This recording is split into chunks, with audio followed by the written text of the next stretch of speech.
Hello, my wonderful viewers, and welcome to another episode of Betty Adams Overanalyzes. And I am one delightfully surprised fan today. This episode picked up the pace for the plot again, but what was really great was the series of fun plot twists leading to a viscerally satisfying conclusion. Let's dive right in and take a look.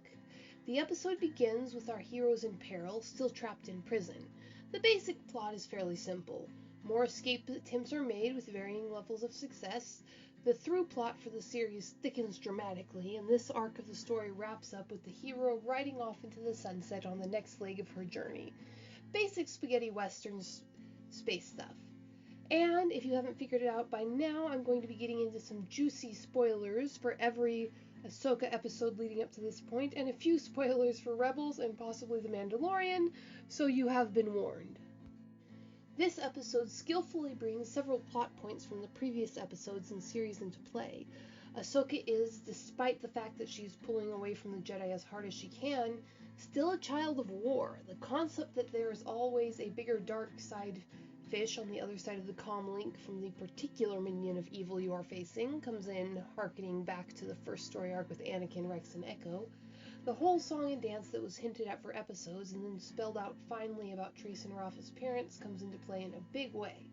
And finally, that hoverbike is skillfully used to weave this story into the future of Rebels and beyond. Ahsoka has been crafted by war from an early age. She was still is very much a child when she took command of the clone troopers. She grew up with Rex and Cody as her primary socialization. They were her family. They were her culture. In a very telling scene in this episode, Ahsoka makes a cheerful and offhanded comment that she might as well do some good. And she proceeds to do the most good that she knows how by detonating explosives in the critical infrastructure of an inhabited structure. She does it without pause, without thought, without regret. Yes, this is a base of drug lords, and yes, some of these people have tortured Ahsoka and her friends, but still, it is a whole base with many people in it, probably including families. Ahsoka, a young woman barely out of her teens, if that, just straight up murders several people and causes pain and suffering for dozens more without a thought. This war, the way she was raised, has turned her into a cold-blooded killer at the same time as it has left her able to moralize freely with her words.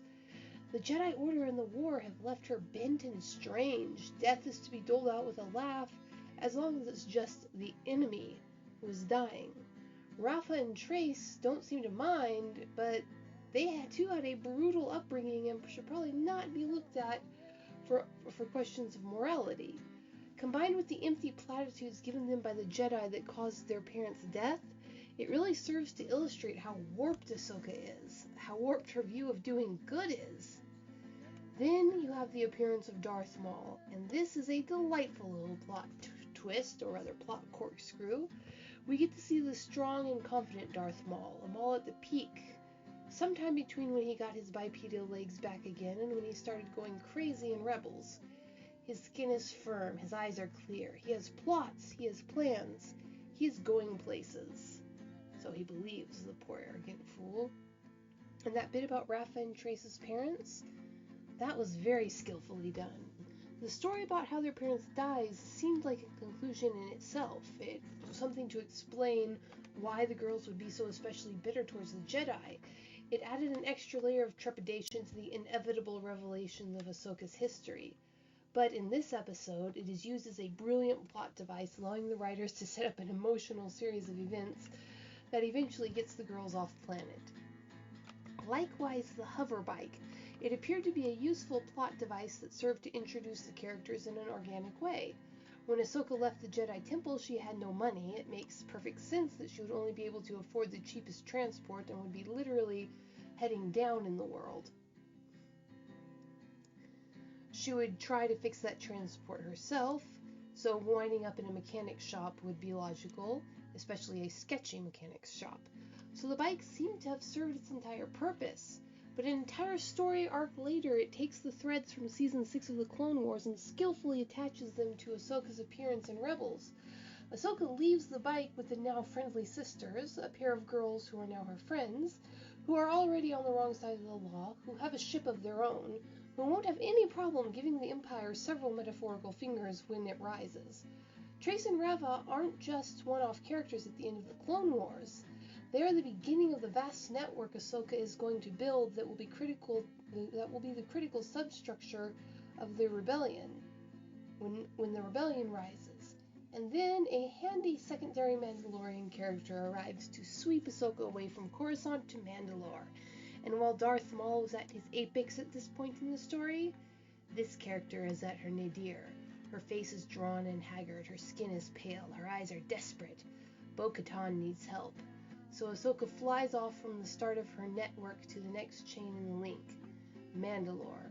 And what she and the show left behind at the end of that episode was what truly surprised me. The end was satisfying. I was happy for the sisters left behind in the bay. The situation felt right. The ending felt right. And that deep feeling of satisfaction is very hard to give a fan of such a sprawling series in this day and age. So, what do you think, my wonderful viewers?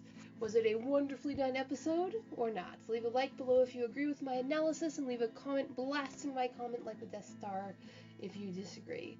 Peace out, my wonderful viewers.